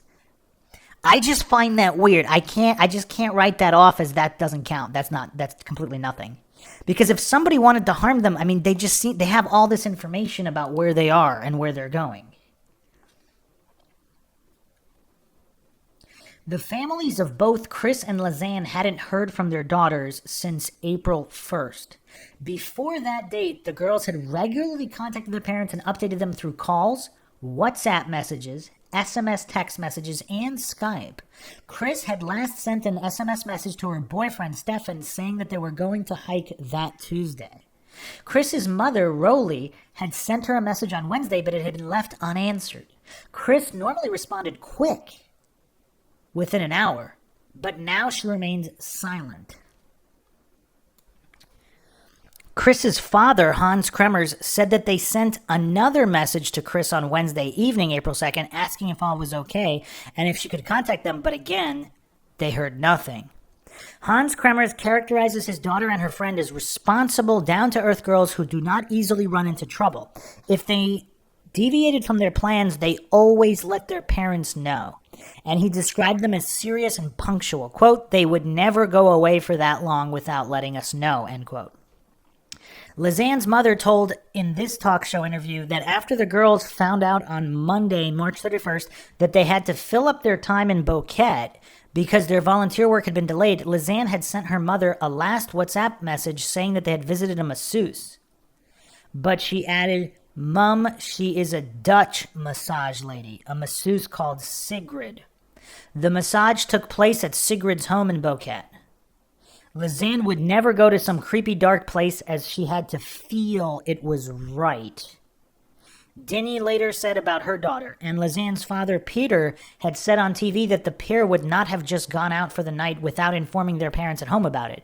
Quote, no, she would certainly have told us that they would be going out or would be back late. They would not just leave like that, end quote. In other words, sensible girls, but they weren't unsociable either. In Bocas, they freely enjoyed the usual young people's preferred pastime habits, drinking, dancing, and meeting other young people. So what happened to them? A co-worker of the Boquete Equestrian Center mentioned to have seen the girls before April 1st. He stated, quote, they were hot and sweating and red from walking, so all things point to them not being acclimatized to altitude no matter how fit they are, end quote. Although it is not certain that he actually saw Kris and Lisanne and not other tourists. Redness in the face is not that rare for Northwestern Europeans with pale skin. I myself get red cheeks also from exercise, for instance, but in Lisanne's case, her coughing, shortness of breath, and asthma or cold symptoms may perhaps have made the strenuous exercise more difficult, especially in a humid climate with hills and mountains. The Pianista route brought the girls to a height of 6,200 feet above sea level, with the trail starting at an altitude of 4,192 feet. They had to climb around 610 meters over the space of 2 miles. And by all accounts, Lisanne was not 100% fit at that time. When the parents still hadn't heard anything by April 6th, one of the girls' parents boarded a plane along with detectives from Netherlands. Together, police, dog units, and Dutch detectives searched the forests for a solid 10 days. Kris and Lisanne's parents soon offered a reward of $30,000. But even this didn't bring them any new information. Nothing was heard or seen from the girls for weeks, months. Then, after about 10 weeks, on June 11th, a local woman named Irma Mirando found Lisanne's blue Lycra backpack, and it was handed to the police on June 13th. Irma and her husband, Louis Atencio, found it near a rice paddy, stuck between a rock and the river on the bank of the river Culebra near the village of Alto Romero. This hamlet is situated in a remote area in the district of Valle Risco, nearly 17 kilometers away from their host place Boquete, and 10 to 15 kilometers, at least 14 walking hours from the location where the girls were last seen. People from the Justice Department picked up the backpack with a helicopter the next day. In an interview, the woman who found the bag told the interviewer that she and her husband first called a local cattle rancher, later identified by her as local tour guide F's brother, Jose Domingo, as the couple worked for the Gonzalez family. Okay, hold on a second. So the local tour guide is identified as F here. I guess his name hasn't been made public. So the tour guide's brother is a local cattle rancher. So Jose Domingo, the couple work for the Gonzalez family. So she first called, or her husband first called the cattle rancher instead of the police. Okay, that's weird. About the finding, and that he called the police for them and handed the bag to the police a day later. So this is kind of weird. I also read that the couple may have first cleaned the backpack before handing it over to the police, as in rinsing it off. And there was actually some minor dirt found on the bag. In the media, the bag was nevertheless described as clean and dry with dry content. Okay, hold on a second. What is everybody thinking? Because the first thing I'm thinking, so the woman who found the bag, the first call she makes is not to the popo. It is not to the local popo. It's to the tour guide's brother. That's the first call she makes. Now, what's weird is she admits this in an interview. That's kind of weird, because if there's something shady going on, why would she ever admit that? Now, did this tour guide's brother, did he call the tour guide, and did he and the brother, did they possibly remove things from the bag? How thoroughly was it cleaned and wiped down? We don't have any of this information. We don't know any of this. It's just weird. But apparently, the woman who found the backpack admitted that her first call was not to the popo, but to the brother of the tour guide. Okay, let's continue here. You can also see this in the above photo of the bag. The still was taken from a video by the persons who found it. Everything looks dry and clean in that photo as well. Okay, that's weird. Did they actually video the first instance of finding it? Or did they recreate finding the backpack for the purpose of the video if the goal is to steer the investigation away from the truth? We know from the police files that there actually was some dirt on the bag, as well as some yellowish brown clay at the ends of the strap of the bag, and some plant fragments and loose sand inside the bag. So this is apparently... So this information is coming from imperfectplan.com, where there's a lot of reports listed here, including the items that were found inside the backpack.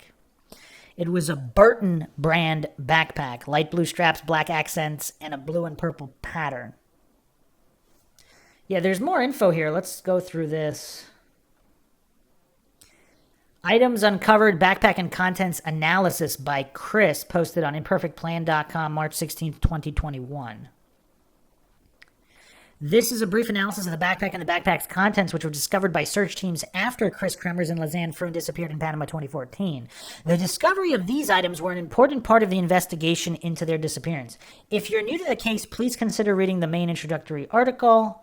Unfortunately, the case was never investigated thoroughly, nor was the public informed about very much about the case until recently. More information has been disclosed about the case in the last 6 months than in the past 7 years combined. This article was written by Matt, who previously wrote about the night photos and the Mirador photos, and a forensic analysis of the phone usage data.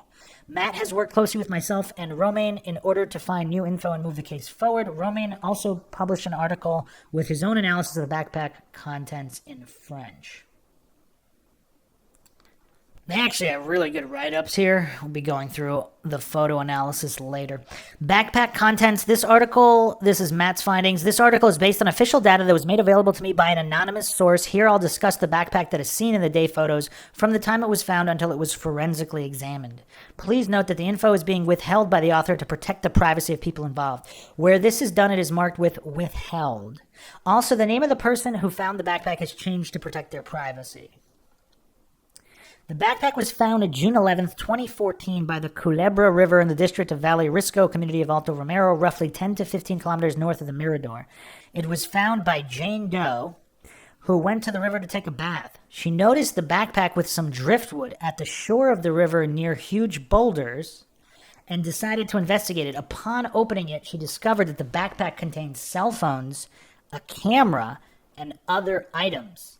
It was the first time in a long time she had gone to the river to wash, as she usually uses a creek closer to her residence. Therefore, it is not known for how long the backpack could have been there. Upon notifying her husband about her discovery, they called the authorities, who came to inspect the findings the next day. And it's curious, they leave out a lot of info that is gone over on the Coup de Cas blog spot. But you know what's weird, though? This case would have possibly never been moved forward without the backpack. In which case, did someone clean the backpack, sanitize it to whatever degree they thought was necessary with possibly manipulated images and cell phone calls? Otherwise, why not just keep the backpack hidden forever? I don't know. It's just weird. Or was it really just sitting there out in the open the whole time? Nobody ever saw it?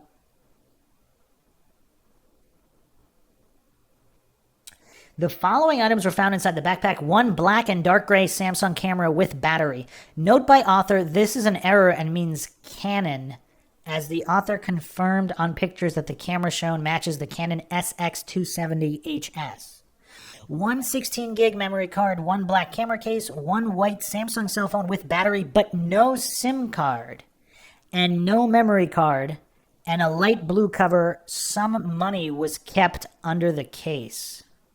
This is also interesting because some believe the police severely manipulated the evidence, possibly blaming the police for deleting the one photo. But anyway, let's continue here.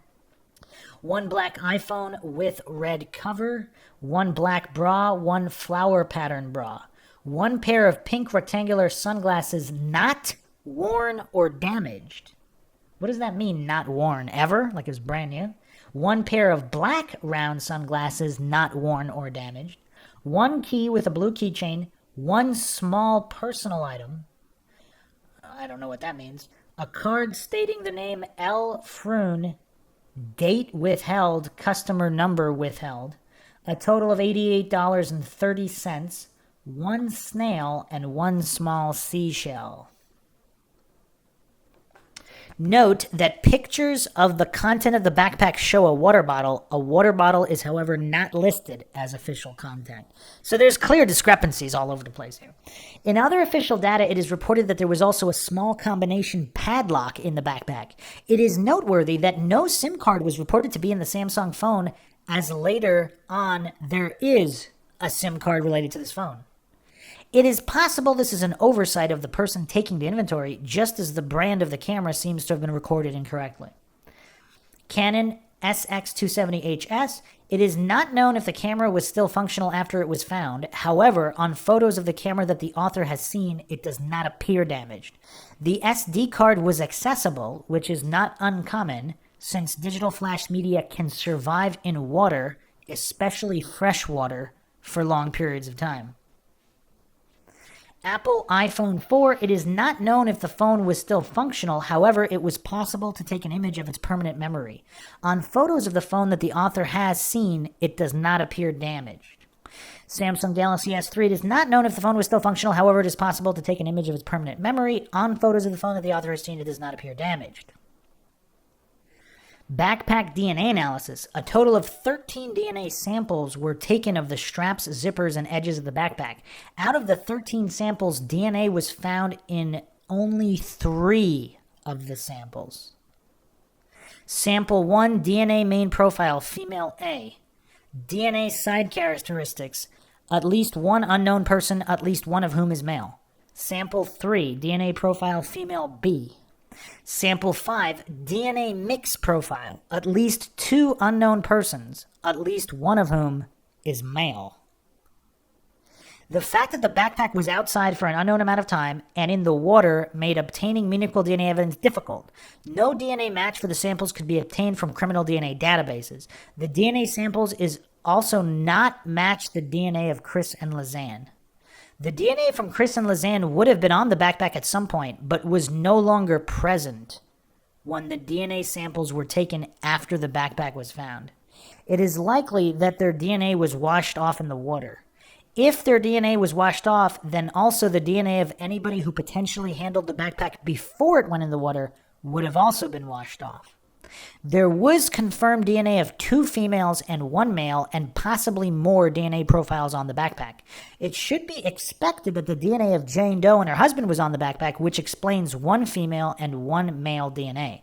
However, there is still the DNA of 1 additional female and potentially the DNA of more people. This is not a concern, as the backpack was further touched by the male police officer who collected it, and another person in the chain of custody before being tested. But was that other person female? So there's potentially an unknown female DNA on this.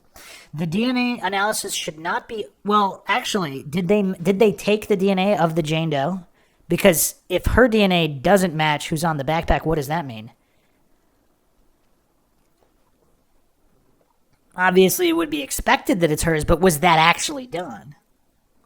The DNA analysis should not be overvalued, as DNA found is most likely from the persons who found and handled the backpack after its discovery, or shortly before, right?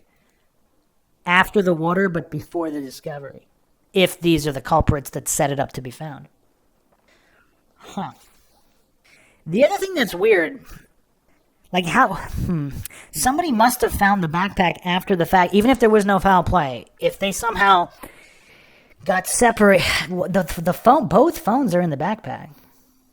I mean, this case really doesn't make any sense. I mean, you try to come up with explanations, and there's really not much here. Like, what is it? What is a non-foul play scenario where this could have happened this way? I can't think of any. One of them dies by accident. The other one continues to carry her cell phone. The camera has it zipped up. Their shorts folded, not next to the backpack. They're all over these distances. Is there a succumbing to the elements, but why? So she took off the backpack at some point. It becomes lost at some point with all the stuff in it. I mean, I don't know. Yeah, I mean, I don't know how anybody can explain that. Okay, let's go back to Kudik's blogspot. We know from the police files there was actually some dirt on the bag, as well as some yellowish brown clay at the ends of the straps of the bag, and some plant fragments and loose sand inside the bag. There were also some translucent plastic fragments found in the bag. There is uncertainty about whether or not the bag was found to be wet. It looked normal in the photo. Not even the turquoise flap of fabric of the bag looks wet or to have sustained water damage. And with this, there is no evidence that the bag was ever wet by the time it was found, even though that would have seemed likely considering the place where it was detected. The backpack was not described as wet or dry in the police files either. It seems, therefore, unlikely that the backpack was really wet by the time investigators got it in their possession, which was at least 48 hours later, but this is unverified. The money bills inside the backpack were dry and not decomposed. The metal parts of the bras were not really rusted, and the camera still worked. Police assumed the bag had drifted up by the river to the spot where the local woman noticed it. It had been raining heavily in the prior few weeks, and some people believe that the backpack did not look like it had spent weeks in a wet, muddy jungle and river, having endured 72-something days in a highly humid rainforest, in fact. Good points. Good points. A local investigator named Martin Ferreira O'Donnell later also shed some doubt on some of the details in Irma's and Luis's statements. There are already different stories circulating about where exactly the bag was discovered. It was either found in a rice paddy or stuck in the middle of the river underneath some rocks, but Irma said that she was alone at the river when she found the backpack and went home to show it to her husband, Luis. Whereas Luis has testified to the police that he was right there at the river when Miranda saw the bag and took it along. Their stories do not line up in that respect. Irma and Luis also both declared to the police that it was the very first time they went to this rice paddy. It says so in the police files. But does that make sense? Who normally worked on that rice paddy? Why walk at least 2 hours to go to this specific spot to wash your clothes? And what are the odds of ending up exactly where the backpack of KRIS and LISANNE was supposedly lodged in the river? Seeing it by chance as Irma was doing her thing. Then there is the phone call that Boquete police got the next morning informing them about the discovery of the bag. It wasn't Luis or Irma who called, but a man called Domingo Gonzalez, brother of guide F. Domingo, the cattle ranger. Irma and Luis were employees of guide F and his family, who owned land in Alto Romero region and several of the village. Wait a second. The people who found the bag worked for the tour guide? Or the tour guide's brother? Either way, the tour guide's family. Anybody find that weird? I mean, it's not like this is a village of 500 people. I mean, it's whatever it was, 17,000 was the population. Well, possibly more, because that might not include the surrounding villages. So we're talking tens of thousands of people here. So statistically, like, what are the likelihoods here? The police report also mentions several details from the forensic analysis of the backpack. The attachment of one of the straps had partly come loose. The plastic closures contained deep scratches. The fabric of the bag showed some signs of discoloration in various places, possibly by abrasion. A rectangular piece of the fabric of approximately 30 by 15 millimeters in the top right corner was missing, showing straight edges at the location of the damage. And close by, there was a straight tear in the fabric of the bag of approximately 10 millimeters. This big tear was located near and parallel to a seam. It was determined to have been caused by a sharp edge. The precise nature of this edge, whether it was a natural sharp edge or a man-made sharp object, has not been determined. But going by the photo taken of the bag, it does appear to hang upside down on a nail in the wall. With this tear, the material polyester urethane was found. This material is frequently found as foam or elastomer, but the origin of this specific piece of material remains unknown. Matt had access to the official police files and concluded, quote, although the damage of the backpack, scratches and abrasion, is consistent with traveling in a river and rocks, the damage is very light and probably not consistent with the travel of many kilometers in a wild river, end quote. An inhabitant of Alto Romero called Guide Tony was present when police came to Alto Romero by helicopter and opened the backpack.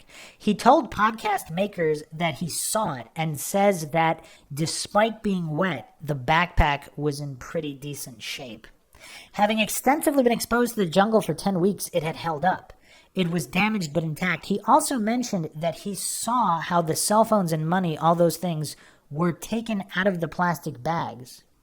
It has not been reported on or cleared up since in what sort of plastic bags the phones and such were found inside the backpack, or whether or not KRIS and LISANNE ever carried their devices in protective plastic bags. Okay, this is weird.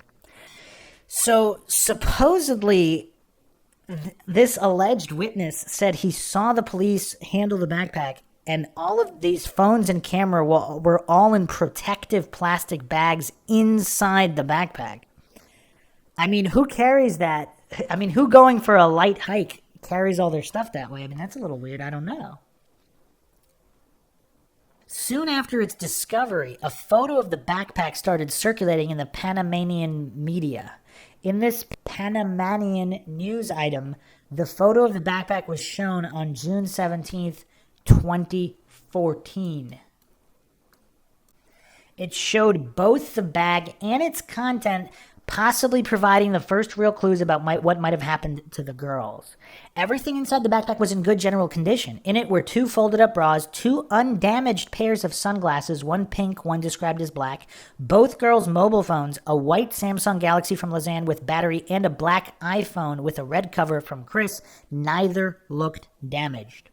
A digital Canon PowerShot SX270HS camera with battery and without a lens cap, described as a Samsung camera by mistake in the police files, which did not look damaged. A black camera case, a 16 gig memory card, a SanDisk, a type of identity or insurance card from LISANNE, one key with a blue keychain and a small lock, the same type of lock as we can see lying here in the top right corner of KRIS's bed, found after they went missing, question mark.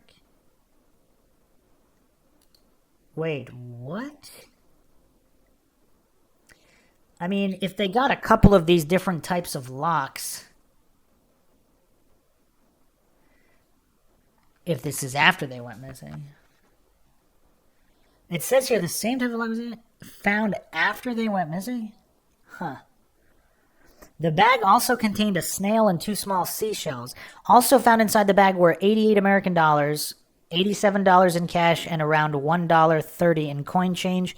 Although in this video it is said that there were 83 Panamanian Balboa, the local currency there, which is the same amount in American dollars. Their currency's called Balboa. I'm surprised Stallone never made any movies, any Rocky movies there. That'd be interesting. The photo also shows what looks like a wrapped up sweet, maybe a cough sweet or a lozenge. The police files described it as part of a sweets wrapper.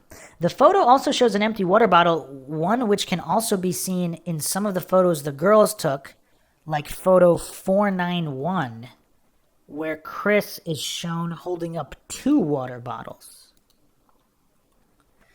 But the local cop who described the bag and its contents right after it picked up did not list the second water bottle in the content list of the original police report. The sunglasses with the colored glasses matching the one Lisanne wears in this photo, taken on the day she was missing.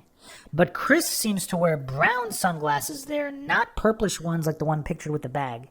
Was it color somehow bleached by the sun? It also seems that the girls did not bring some items which could have potentially helped them, perhaps, such as a compass, an emergency locator beacon, a solar charger power bank, a whistle, or a reserve battery for their phones. Obviously no satellite phone either. No weapons have been found either, no knife, and neither a lighter, for instance. And was the key with the blue keychain also the key of their room, ? Surely they brought it with them. Also, the fact that the backpack seemingly traveled so far up the river raises the question of how it could have stayed afloat, as opposed to sink and get saturated with water in a river that winds for many kilometers and is littered with rocks. This river is said by officials to be able to disintegrate whatever falls into it when the water is high enough. Yet the backpack was found with almost no damage, and with the belongings inside that only endured some water damage. The backpack also seems to have traveled surprisingly far, while items that float in a river are normally more likely to wash up on the shore sooner than later. Although the mobile phones and cameras suffered some water damage, there was no physical damage to the screens of the phones or the digital camera, such as cracks or dents. There was 1 SD card, not 2, as has been falsely claimed by some. The local cop who first made the inventory of the bag and its content reported 1 SD card, which was pictured next to the Canon camera together with its battery taken out to dry. And the Dutch NFI investigators also described the existence of only 1 SD card in their report. The DNA analysis of the backpack, a total of 13 DNA samples were reported to have been taken from the straps, zippers, and edges of the backpack. Some DNA was also found on the bras. Out of the 13 samples, DNA was only found on 3 of those samples. They turned out to belong to multiple people, including at least 2 different women and 1 man, but none of those DNA traces were ever matched to anyone. The DNA samples also did not match that of KRIS and LISANNE. That seems odd, as they most certainly touched their own backpack and belongings, but their DNA may have washed off in the river water. And if that was the case, then the DNA of any other potential person handling the backpack before it ended in the water could also have disappeared. But because local police did not collect DNA from the people involved in the searches and in the finding of this backpack, police also did not verify if these prints were from the people of the search teams or not. Not even the DNA from the couple who found the backpack was recorded and compared. Although in that case there would still be the unidentified DNA of at least 1 other female left to identify. Local newspaper reported that the woman leading the case, Betzaida Pitti, never further investigated these leads properly. As for the phones and the camera, the Dutch forensic report failed to detect DNA profiles on these phones and the camera. The police files reveal the fingerprints and DNA samples were taken from the 2 mobile phones, but that there was no DNA profile recovered, and that the recovered fingerprints were not suitable for identification. Although, who knows, with improved technology, maybe they can become suitable. Regarding these fingerprints, it was also reported in the local media that as many as 34 different fingerprints were found. 13 on the backpack, 12 on the scotch tape on the phones and the camera, as well as 6 different ones on the bras. No fingerprints were properly recorded, however, from those helping in the searches and handling evidence that was found on site. Not even the investigators themselves always handled the evidence with protective gloves and masks on. On the scotch tape with which memory cards were attached to the mobile phones and camera, detectives later found several fingerprints, but because the police did not wear gloves, it wasn't even to be excluded that the officials were to blame for these fingerprints. But can't they match them up to see if it was theirs or not? The report, and why would they handle the screens of the phone? Even if they're handling it, like normally you'd grab the phone by its edges. So if there were fingerprints on the screens, that might not be the handlers, the police handlers. The report carried out by the Dutch Forensic Institute officially revealed that there were 3 fingerprints found on self-adhesive tape, and that only one of the prints, of which a photograph was sent to the Panamanian prosecutor's office, could have been checked in the Panama database. This, quote, this fact seems to have gone unnoticed by the prosecutor Betzaida Pitti, who so far has not checked the fingerprint with the locals who manipulated the objects or other possible suspects.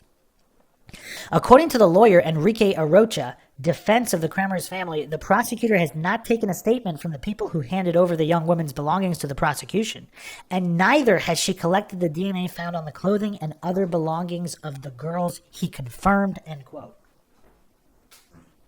It was later published in the local newspaper La Estrella that one of the fingerprints found on the smartphone matched a Panamanian database. No updates were ever given on this, however. It simply never was cleared up either from whom these fingerprints were. So there's one local newspaper article that, this is weird. As for the bras, the Dutch forensic experts mentioned that 5 of the fingerprint samples failed to obtain DNA profiles. The 6th came from one of the institute's employees. There were no forensic results of the water bottles examination either. The backpack of the girls also showed minor botanical traces of leaves and soil material. Chris's dad also shared info that there were some minor leaves and sand residue inside the bag. The Dutch Forensic Institute failed to determine the source of these plants for lack of reference.